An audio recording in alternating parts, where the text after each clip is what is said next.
Hey guys, it's the RGD man once again.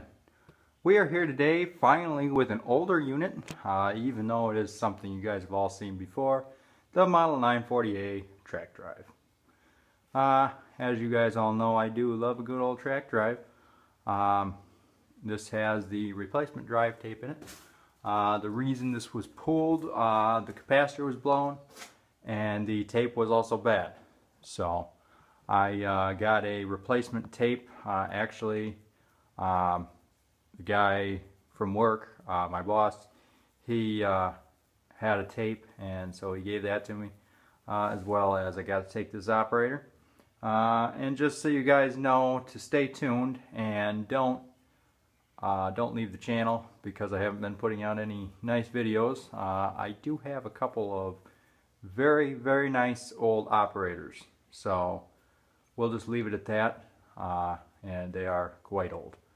So like I said, as long as if they run, or even if they don't run, I will make a video on them.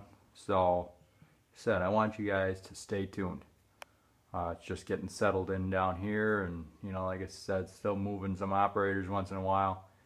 And believe it or not, with a house comes tons of things to do besides garage doors and openers. So I'm trying to keep up on outside maintenance and mowing the yard. It takes me about 3 hours to mow my yard. And in between, travel or, what have you, there's plenty to do. So I make videos when I can. I guess that light is a sign that I've been talking for long enough, and I imagine you guys want to see this door run. You know what? Let's go ahead and run the door, and I got a couple more quick things. Running the door, as you can see, I finally changed out the wall button. I put on the original to this unit wall button. This is the button that was pulled with this operator. It's the original Genie lighted button. Has the little red LED next to it. Tan colored button, or tan colored case for the button, and then the white button. Let's go ahead, run this door.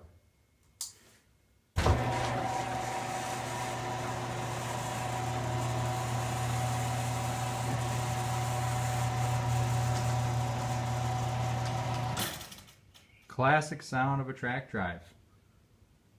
Very smooth. The rail, I oiled that all up, and I got the old pieces of drive tape out of there. They were clogged in there. There were some shredded pieces in the machine, so I cleaned this thing all up, got the rail cleaned all up, and just a light coating of 3-in-1 oil is all I used on it, and got it nice and smooth.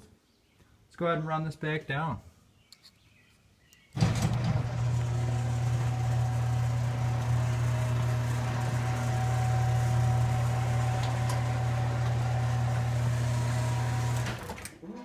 As you can see, I have a modified limit switch.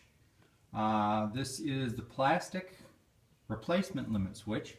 I do still have the original to the machine, but I did not want to modify that one. The issue I had was the same thing I had with the Relante, where when the door comes around the radius, it hits the limit switch. So I had to come up with a nice little way to modify it, and all I did, as you can see there, I cut the plastic limit shorter, and it worked. It hit the traveler there, and it seemed to be good. Those limit switches are supposedly sold as screw and track drive limit switches, although they do not work at all on the track drive. They don't sit on the rail right. They're not actually for a track drive. So there we have it. Oh yes, one other modification I made. I put in an outlet finally. I also put in a new outlet for the operator in the other room. I need to clean up my wiring a little bit. And then I put in a new circuit for my basement lights. I had like 10 switches that turned all the lights on and off down here, and now I've got one nice and neat switch. So anyway, yes, there you have it. Genie track drive GS948. You guys remember this one had the pull chain for the lights, identification switch to turn off the opener. So, okay, that'll do it for the video today. Like I said, stay tuned, and don't forget to subscribe to the channel.